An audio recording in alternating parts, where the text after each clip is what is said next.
Talk at 7 کے ساتھ میں ہوں اعتزاز نقی اور میرے ساتھ موجود ہیں سجاد ترین صاحب. ناظرین, آج کے پروگرام میں سب سے پہلے ہم ذکر کریں گے کہ آج آرمی چیف نے بلوچستان میں قومی ورکشاپ کے شرکاء سے خطاب کیا اور موجودہ بلوچستان کی صورتحال کا ذکر کیا اور پھر جو پالیسیز اور جو اقدامات کیے گئے ہیں اس پہ جو پیش رفت ہوئی ہے اس حوالے سے آگاہ کیا ہے, اس کو پروگرام میں شامل کریں گے. اس کے ساتھ ساتھ ہم گفتگو کریں گے کہ کابینہ کا آج اجلاس ہوا اور اس میں کچھ فیصلے کیے گئے بلوچستان کی ترقی کے حوالے سے اور کچھ فنڈنگ کے حوالے سے. فواد چودھری صاحب نے باقاعدہ اس کا ذکر کیا ہے تو اس کو بھی شامل گفتگو کریں گے. اس کے ساتھ ساتھ بڑا اہم معاملہ ہوا ہے ہمارے ہمسایہ ملک افغانستان میں, جب آپ جانتے ہیں کہ امریکی فوج کا انخلاء ہو رہا ہے تو بگرام ایئر بیس جو ہے وہ خالی کیا گیا اور یہ کہا گیا کہ وہ رات کی تاریکی میں خالی کیا گیا ہے. تو یہ جو صورتحال ڈیولپ ہوئی ہے اس وقت منظر پر آئی ہے اور جس انداز میں یہ انخلاء سامنے آ رہا ہے اس کا امپیکٹ خطے پر اور بالخصوص پاکستان پر کیا ہوگا, اور اس کے ساتھ ساتھ جو افغانستان کی سچویشن ہے اس کے کیا اثرات مرتب ہونے والے ہیں خود افغانستان کی سرزمین پر. اور ساتھ ساتھ اپوزیشن کی جانب سے بھی کچھ حکومت پر تنقید کی گئی ہے. مریم نواز صاحب نے بھی بلوچستان کے معاملے پر گفتگو کی ہے, اس کو بھی شامل گفتگو کریں گے. چاتری صاحب, سب سے پہلے تو آج آرمی چیف نے جو ذکر کیا اور انہوں نے کہا کہ بلوچستان میں سماجی اور اقتصادی ترقی کا عمل جو ہے وہ تیز کرنا ہوگا. یہ وہ معاملہ ہے یعنی انفراسٹرکچر کے حوالے سے جس پر گزشتہ روز وزیر اعظم بھی ان ڈیٹیل بات کر چکے ہیں, تو آرمی چیف نے اس کو سیکنڈ کیا ہے. تو اس حوالے سے اب بلوچستان بڑا ان فوکس نظر آ رہا ہے. دیکھیں, میں آپ کو عرض کروں کہ صورتحال یہ ہے کہ جب سے امریکہ وہاں سے جانے کی تیاریاں کر رہا ہے اس وقت سے ہی کوشش کی جا رہی ہے کہ بلوچستان میں ہمارے جو دوست ہیں اور خاص طور پر ہمارے جو ناراض بلوچ دوست ہیں ان کو کسی نہ کسی طرح راضی کیا جائے اور ان کو مین سیاست میں لایا جائے, اسٹریم لائن میں لایا جائے. ایسا نہ ہو کہ ہمارا دشمن انڈیا جو ہے, انڈیا ہر وقت کوشش کرتا رہتا ہے وہ ان کو استعمال کرے. تو اس حوالے سے وہاں ہماری آرمی نے, پاک فوج نے بہت کام بھی کیا, صورتحال بہت بہتر بنانے کی کوشش کی, لیکن وہاں جو واقعات ہوئے ان واقعات سے لوگوں کے دل بہت دکھی ہیں. آپ کو یاد ہوگا ہزارہ برادری کا جو کیس ہوا تھا اور جس میں وہ لاشیں رکھ کے بیٹھے رہے اور وہ خواہش کرتے رہے کہ پرائم منسٹر عمران خان آئیں تو ہم پھر جو ہے تدفین کریں گے, لیکن پرائم منسٹر عمران خان نہیں گئے. معلوم نہیں کیوں نہیں گئے, ورنہ پرائم منسٹر راجہ پرویز اشرف بھی گئے تھے. پیپلز پارٹی نے تو اپنی گورنمنٹ ختم کر کے وہاں گورنر راج لگا دیا تھا اور یہ زخم تازہ ہے جنوری میں یہ اسی سال کے آغاز میں. دیکھیں, پہلے بات جو پرائم منسٹر عمران خان نے یہ بات کہی کہ جی ہم مذاکرات کریں گے ناراض بلوچوں سے, تو میں سمجھتا ہوں پرائم منسٹر عمران خان کو ہزارہ سے بھی مذاکرات کرنے چاہیے, ہزاروں کو بھی حوصلہ دینا چاہیے. ہزارہ برادری کے بہت لوگوں کو قتل عام ہوا ہے اور یقین مانیں کہ ان لوگوں کا قتل عام ہوا ہے جو مزدور تھے, جو محنت کرتے تھے. اور وہ ایک بچے کا ہم نے کہا تھا کہ جس نے میٹرک میں شاید ٹاپ کیا تھا اور وہ بیچارہ وہاں مزدوری کر رہا تھا. تو سارے مزدور محنت کش طبقے کے لوگ مارے گئے اور پرائم منسٹر نہیں گئے. اس پر ہم نے ایک پروگرام میں بہت ڈیٹیل بات کی تھی. تو اس پہ پرائم منسٹر تدفین کے بعد پرائم منسٹر وہاں گئے تو پرائم منسٹر کو پھر ان سے بھی بات کرنی چاہیے اور بلوچستان میں باقی جو ناراض بلوچ ہیں ان سے بھی بات کرنی چاہیے. اور کسی نہ کسی طرح بلوچستان میں جو ایک میں سمجھتا ہوں صورتحال خراب ہوتی رہتی ہے, کہیں قتل و غارت کے واقعات ہوتے رہتے ہیں, کچھ دوسرے واقعات ہوتے رہتے ہیں, یہ ایسے نہ ہوں. بلوچوں کے جو گلہ ہیں, جو ان کی شکایات ہیں وہ دور کرنی چاہیے. ایک بلوچستان میں بڑا ایشو ہے وہ لاپتہ افراد کا ہے, اس حوالے سے بھی پرائم منسٹر عمران خان کو دیکھنا چاہیے. کوئی جو لوگ زندہ ہیں اور کہیں کسی نے اٹھائے ہوئے ہیں تو ان کے حوالے سے اگر کوئی برآمد ہو سکتے ہیں تو ان کو بھی لایا جائے. میں یہ سمجھتا ہوں کہ لاپتہ افراد کے بارے میں میرا ہمیشہ یہ موقف رہا ہے کہ اگر کسی کے خلاف کوئی مقدمات ہیں, کسی نے کوئی جرم کیا ہے تو وہ ان کا اوپن کورٹ میں ان کا کیس چلایا جائے, عدالتوں میں ان کو پیش کیا جائے اور عدالتیں جو سزا دیں بس ٹھیک ہے وہ بھگتیں. اچھا, آپ ہزارہ کمیونٹی کا ذکر کر رہے ہیں سجاد ترین صاحب, اس پہ وزیر اعظم کی جو نفسیات تھی وہ بیانات ہم ڈیٹیل میں جیسے آپ نے ابھی کہا کہ ذکر کر چکے ہیں. وہ تو یہ کہتے رہے کہ وزیر اعظم کو بلیک میل نہیں کیا جا سکتا جب وہ لاشیں رکھ کر بیٹھے تھے. تو جب وزیر اعظم یہ سمجھتے ہیں کہ ان کو کوئی بلیک میل کرنے کی عوام کوشش کر رہی ہے اور اس نوعیت کی اسٹیٹمنٹ سامنے آتی ہے تو پھر کیسے اعتماد بحال کیا جا سکتا ہے؟ میں سمجھتا ہوں پرائم منسٹر عمران خان کو جو ہے نا تھوڑا سا اپنے دیکھنا چاہیے. یہ ٹھیک ہے کہ سیاست کے سینے میں دل نہیں ہوتا لیکن اتنا بہرحمانہ انداز نہیں اپنانا چاہیے. پرائم منسٹر عمران خان کو بات کرنی چاہیے اور تمام بلوچ لوگوں سے بات کرنی چاہیے. بلوچستان میں تمام جو ناراض لوگ ہیں ان سے بات کرنی چاہیے. ایک ہائی لیول ڈیلیگیشن بنانا چاہیے جن پر ان لوگوں کو اعتماد ہو اور وہ ان سے بات کریں، ٹھیک ہے، اور اس میں بلوچستان کے نمائندے بھی شامل کیے جائیں، لیکن ایسے لوگ شامل نہ کیے جائیں جسے وہاں کے بلوچ جو ہیں اپنا نمائندہ نہیں سمجھتے۔ دیکھیں بات یہ، بہت سارے جو اس وقت بلوچستان اسمبلی میں لوگ بیٹھے ہوئے ہیں اور منسٹر وزارتوں میں ہیں، ان کے بارے میں بلوچ جو لیڈرز ہیں، جو وہاں کے حقیقی نمائندے اپنے آپ کو سمجھتے ہیں، وہ ان کو اپنے نمائندے نہیں سمجھتے، وہ سمجھتے ہیں کہ یہ بلوچستان کے عوام کے حقیقی نمائندے نہیں ہیں، یہ مسلط کیے گئے ہیں۔ تو ایسے لوگ میرے خیال میں ہمارے پاس مرکز میں بھی لوگ موجود ہیں۔ اور دوسری بات یہ ہے کہ پرائم منسٹر عمران خان کو پتہ نہیں اب ان کے نزدیک کیا صورتحال ہے۔ دیکھیں پرائم منسٹر عمران خان مودی سے بات کرنا چاہتے ہیں، پرائم منسٹر عمران خان جو ہیں ناراض بلوچوں سے بات کرنا چاہتے ہیں، اپوزیشن سے بات نہیں کرنا چاہتے۔ میں سمجھتا ہوں کہ پی ٹی آئی سے زیادہ لوگ جو بڑے قد کاٹ کے لوگ ہیں، جن کا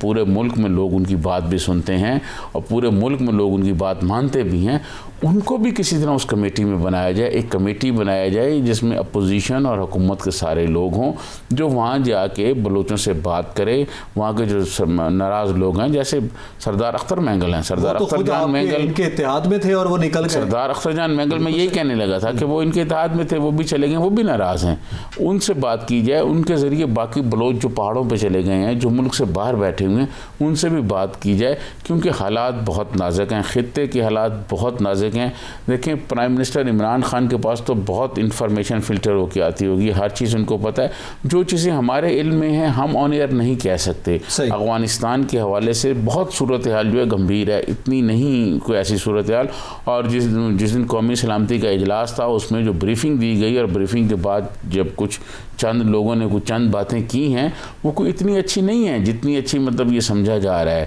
تو یہ ساری صورتحال کو دیکھتے ہوئے پاکستان میں حکومت پاکستان کی یہ کوشش ہونی چاہیے کہ وہ جو ناراض بلوچ ہیں ان کو زیادہ سے زیادہ فوکس کرنا چاہیے، ان سے بات کرنی چاہیے، اور ان کو یہاں لا کے پاکستان میں دوبارہ ان کو کہنا چاہیے کہ آئیں اور وہ سیاست کریں، ترقی بھی ہونی چاہیے۔ آج اچھا یہ وفاقی کابینہ میں جو فیصلے ہوئے بلوچستان کے حوالے سے اور فیگرز دیے گئے، فواد چودھری صاحب آپ سن رہے تھے جب وہ گفتگو کر رہے تھے کہ ہم نے 731 ارب روپے کے 131 منصوبے مکمل کیے، یہ فگرز آپ کے بھی سامنے ہیں، اور ترقیاتی پروگرام جو ہے وہ 180 ارب کا ہم نے دے دیا ہے۔ ویسے یہ ترقیاتی پروگرام کی تو پہلے بھی فنڈز جو ہے مختص کیے جاتے ہیں، معاملہ تو یہ ہے وہاں پہ امپلیمنٹیشن نہیں ہوتی۔ دیکھیں میں آپ کو عرض کروں کہ پرائم منسٹر عمران خان کی یہ کوشش رہی ہے، اور ان کا نعرہ بھی یہ رہا ہے، ان کا منشور بھی یہ تھا الیکشن سے پہلے کہ کرپشن کو ختم کریں گے، لیکن بدقسمتی سے کرپشن ختم نہیں ہو سکی۔ آپ کو یاد ہوگا ایک صاحب پکڑے گئے تھے بلوچستان سے، آپ نے دیکھا تھا کہ ان کے گھر میں نوٹ کیسے پڑے ہوئے تھے، اور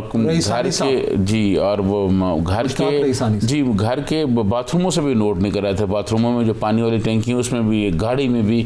تو یہ جو فنڈز بلوچستان میں جاتے ہیں، اس میں کوئی شک نہیں کہ بہت فنڈز جاتے ہیں، جو آصف علی زرداری صاحب کے دور میں گئے ہیں، میاں نواز شریف کے دور میں گئے ہیں، فنڈز وہاں جاتے ہیں، لیکن بدقسمتی یہ ہے وہ کرپشن کی نظر ہو جاتے ہیں۔ پرائم منسٹر عمران خان کا یہ دعویٰ تھا کہ ہم کرپشن ختم کریں گے، لیکن ابھی تک پرائم منسٹر عمران خان جو ہیں وہ کرپشن ختم کرنے میں کامیاب نہیں ہو پائے۔ ان کی ابھی بھی یہ خواہش ہے، لوگ ان کو یہ پسند کرتے ہیں، ان کا نعرہ، اور اسی نعرے پر لوگوں نے ان کو ووٹ دیے ہیں کہ جی ہم کرپشن ختم کریں گے، ہم ان کو الٹا لٹکا دیں گے، ہم ملک میں ایک قانون لے کے آئیں گے، یہ نہیں کہ طاقتور کے لیے اور ہو، دوسرے کے لیے اور ہو۔ ٹھیک ہے، جو وہ 136 دن وہ جو وہاں پر دیتے رہے، بھاشن دیتے رہے ڈی چوک میں، تو لوگ وہ سمجھتے ہیں کہ بھئی یہ کریں، لیکن ابھی تک کر نہیں پائے، ابھی اس پہ عمل نہیں ہو سکا، اس نعرے پر عمل نہیں ہو سکا۔ اس پہ مزید بھی گفتگو کرتے ہیں، وفاقی کابینہ کا بھی اجلاس ہوا، اس پہ بھی بات کرتے ہیں، اور دیگر اہم معاملات بھی شامل گفتگو کریں گے۔ یہاں پہ وقت ایک بریک کا، ہمارے ساتھ رہیے گا۔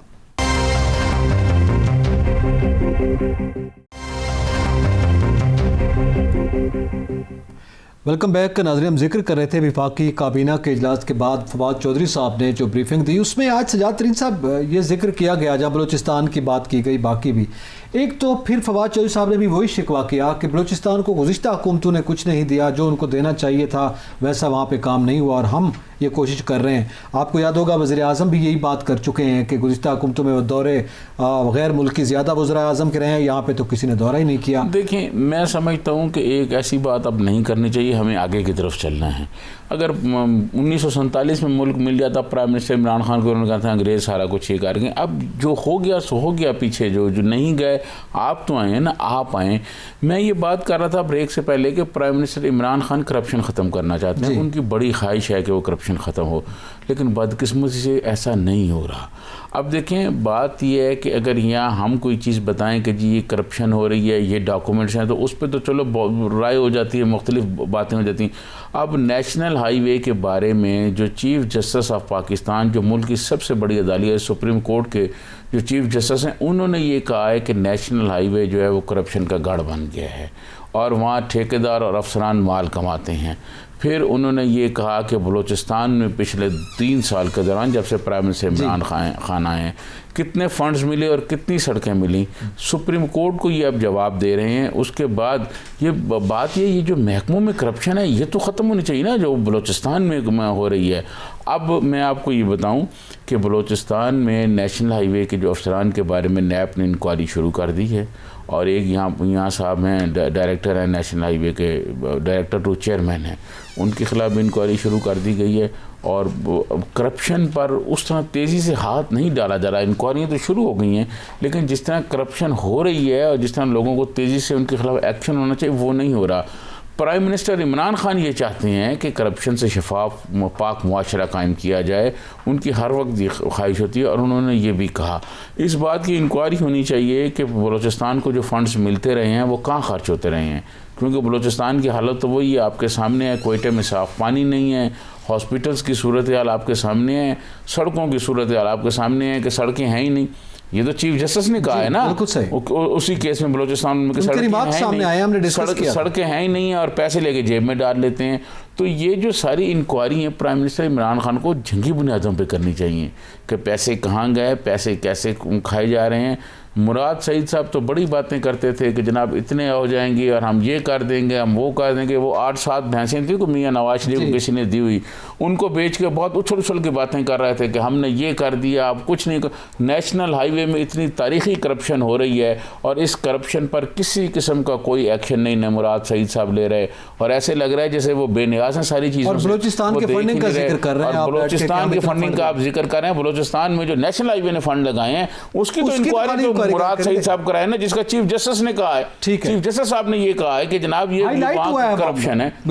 اس کی تو انکوائری کرا لیں. باقی فنڈز تو جب آپ کرائیں گے. تو میں یہ سمجھتا ہوں کہ مراد سعید صاحب جو بہت تیزی سے اور بہت جذباتی بات کرتے ہیں, اپنے محکمے پہ توجہ دیں. بلوچستان کی کرپشن کے بالکل جتنے پیسے ضائع ہوئے ہیں جن لوگوں نے کیے ہیں ان کے خلاف ایکشن ہونا چاہیے, لیکن نیشنل ہائی وے پہ بھی دیکھیں کہ ان کی طرف کیا ہو رہا ہے. اچھا تھوڑا آگے بڑھتے ہیں سجاد ترین صاحب. یہ معاملہ تو ظاہر ہے بلوچستان ظاہر ہے اس لیے ڈسکس ہو رہا ہے کہ وہاں پہ بہت زیادہ انڈین انوالومنٹ, اور جو ماضی میں ہمارے سامنے کلبھوشن والا معاملہ بھی آیا, تو بلوچستان پہ ظاہر توجہ دینے کی ضرورت ہے. لیکن اس دوران زیادہ ظاہر توجہ ہم دے رہے ہیں جب افغانستان سے خلا ہو رہا ہے امریکی افواج کا, اور وہاں پہ صورتحال بڑی دلچسپ یہ ہے کہ بگرام ایئر بیس کو رات کے اندھیرے میں خالی کیا ہے اس امریکی فوج نے جو بہت پاورفل ہے, بہت ریسورسفل ہے, جس کے پاس اپنی سرویلنس کا بہترین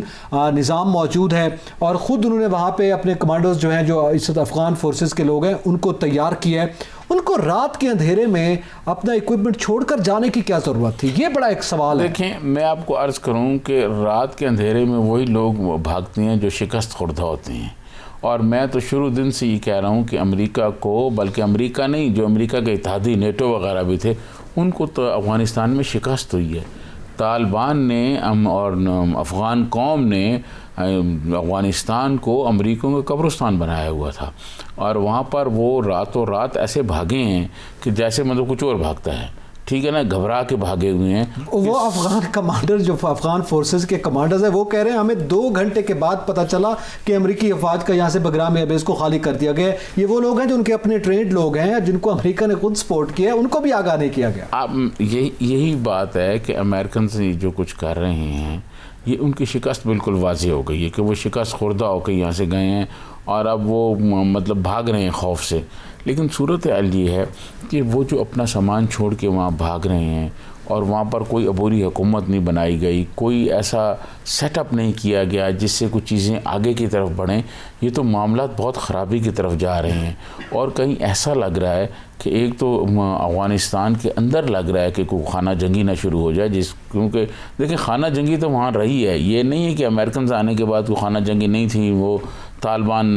لوگوں کو نہیں مار رہے تھے, وہ لڑ رہے تھے, لوگ آپس میں مار رہے تھے ایک دوسرے کو. اب امریکنز بھی چلے گئے ہیں, تو اب وہ ہے کہ وار لارڈز کو جس طرح اسلحہ تقسیم کیا گیا ہے, اس میں ایسے نہ ہو کہ ایک نئی خانہ جنگی شروع ہو جائے اور پھر پتہ چلے ان کی آنے والی 1-2 نسلیں جو ہیں وہ جنگ میں جھونک دی گئی ہیں. ایک بات تو یہ ہے. دوسری بات یہ ہے کہ کیا امریکہ وہاں افغانستان اور طالبان کو اب کسی اور ٹارگٹ کے ذریعے استعمال کرنا چاہتا ہے, کہیں اور کوئی جو ہے نیا کوئی جہاد کھولنا چاہتا ہے, کوئی نیا محاذ ڈیزائن جو ہے وہ کرنا چاہتا ہے. یہ میں یہ سمجھتا ہوں کہ امریکنز جو ہے نا یہ ایسے نہیں گئے جی وہاں سے, ان کے ذہن میں کوئی نہ کوئی پلان ہے. اب اس بات کے امکانات موجود ہیں, اور بہت سے لوگوں سے میری بات ہوئی, وہ بھی اس بات کا اور یہ خدشات کا اظہار کریں کہ اس میں ہو سکتا ہے کہ کسی اور ملک کے خلاف امریکہ جو ہے وہ ایک نیا جہاد شروع کرے اور طالبان کو استعمال کرے, اور یہ گاڑیاں شاڑیاں جو دے کے گئے ہیں یہ ان کے لیے کریں. تو میں یہ سمجھتا ہوں کہ اگر ایسا کیا گیا تو اس کے لیے بڑے مسائل پیدا ہوں گے. اچھا, پھر یہاں پہ یہ سوال ہے سیاحت صاحب, اس کا مطلب کیا